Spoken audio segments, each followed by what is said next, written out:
Hey guys, one piece का chapter 1148 आ चुका है और इस बार हम हॉल नाइट वर्सेस गवान के फाइट को देखने वाले हैं। तो जल्दी से इस चैप्टर को एक्सप्लेन करते हैं और अपने वीडियो को शुरू करते हैं। अपने चैप्टर की शुरुआत ही एक रोंजा नाम की बच्ची से होता है, जो गनको के एरो पर चलते हुए एक पहाड़ी के किनारे पर आकर खड़ी हो जाती है। इसके बाद गनको सॉमर्स को बोलती है, पहली बच्ची अपने पोजीशन पर आ चुकी है। तो सॉमर्स गनको को बोलता है, ठीक है, अब एक सेटअप करो जिससे इस बच्ची को पूरे एल्बाफ के लोग सुन पाए। फिर सॉमर्स अनाउंस करता है कि अब एल्बाफ के लोगों के पास बस 30 सेकंड ही है, या तुम अपने स्कूल और लाइब्रेरी को जला दो, नहीं तो हम 30 सेकंड के बाद एक एक करके सभी बच्चों को पहाड़ी से फेंकने वाले हैं। ये सुनने के बाद सभी जायंट्स के बीच में हड़बड़ी मच जाती है और कुछ जायंट्स अपने एल्डर जारूल को बोलते हैं कि हम लाइब्रेरी को नहीं जला सकते हैं क्योंकि इसमें पिछले 1000 सालों की सभी जानकारी है। तो दूसरे जायंट्स बोलते हैं, क्या तुम चाहते हो कि हम इन स्कूल और लाइब्रेरी के बदले अपने बच्चों को मरने दें? और इन सभी में बहस शुरू हो जाती है। इसके बाद हम चॉपर और रॉबिन को देखते हैं, जो अभी भी साउल के बालों में छुपे हुए होते हैं। और रॉबिन ये सब देखने के बाद, मतलब जो हॉली नाइट्स कर रही है वो सब कुछ देखने के बाद, वो अपने इमोशन को कंट्रोल में नहीं रख पा रही होती है। फिर हम बाकी के स्टूडेंट को देखते हैं, जो अभी ट्रैप होते हैं, पर नामी काफी ज्यादा गुस्सा होती है हॉली नाइट्स के प्लान को देखकर कि ये लोग बच्चों को मारने वाले हैं। तो नामी इनको सुनाने लग जाती है और बोलती है, घटिया से घटिया क्रिमिनल भी बच्चों को मारने के बारे में नहीं सोचता है। और नामी की बात सुनकर सॉमर्स बोलता है, तुम जैसे कीड़े मेरे लिए कुछ भी नहीं है। और दूसरी तरफ फ्रैंकी, रिप्ले और बाकी के जायंट्स बच्चों को बचाने के लिए निकल पड़ते हैं। और इस तरफ सॉमर्स सभी जायंट्स को बोल रहा होता है कि तुम आग में से एक भी बुक को नहीं बचाओगे, क्योंकि हम तुम्हारे कल्चर और हिस्ट्री को पूरी तरह से खत्म करना चाहते हैं। और तभी पीछे से रॉबिन सॉमर्स पर अटैक करके उसके गर्दन को तोड़ देती है, लेकिन रॉबिन को याद आता है कि जो हॉली नाइट्स है वो सब इमोर्टल है। इसके तुरंत बाद ही सॉमर्स उठकर अपने गर्दन को फिक्स करते हुए बोलता है, पहले बच्चे को गिराने में अब बस 20 सेकंड बाकी है। ये देखकर रॉबिन सॉमर्स को पकड़कर पहाड़ी से नीचे कूद जाती है। तो सॉमर्स रॉबिन को बोलता है, तुम क्या कर रही हो? क्या तुम्हें मुझ पर क्रश है? और तुम पहाड़ी से कूद गई, क्या तुम मरना चाहती हो? अगर तुम्हें मरना है तो मर जाओ भाई, मुझे तुम्हारे साथ मरने का कोई भी शौक नहीं है। तो रॉबिन बोलती है, मुझे पता है तुम इमोर्टल हो और इसके साथ ही तुमने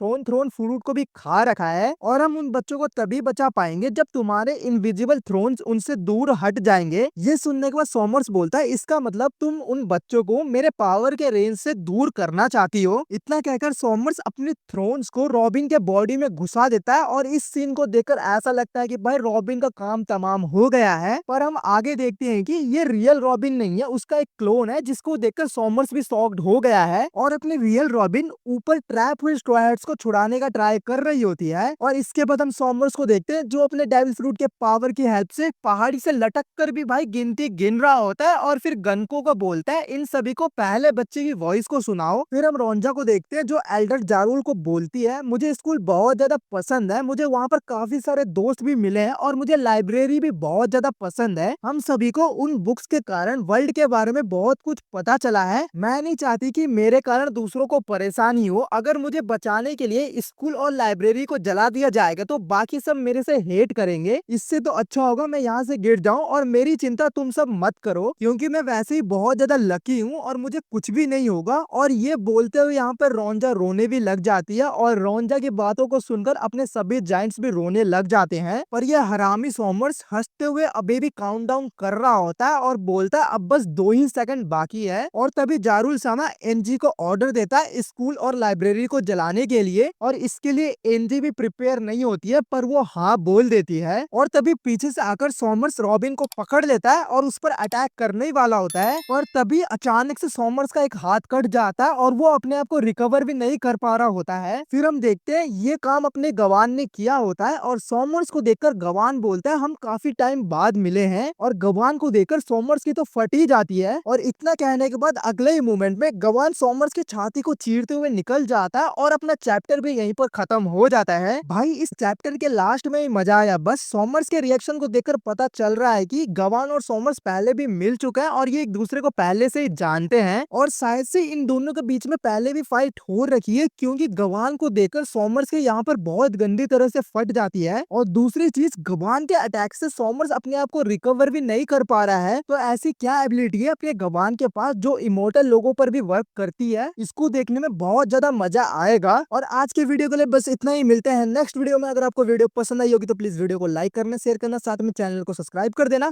थैंक यू गाइज।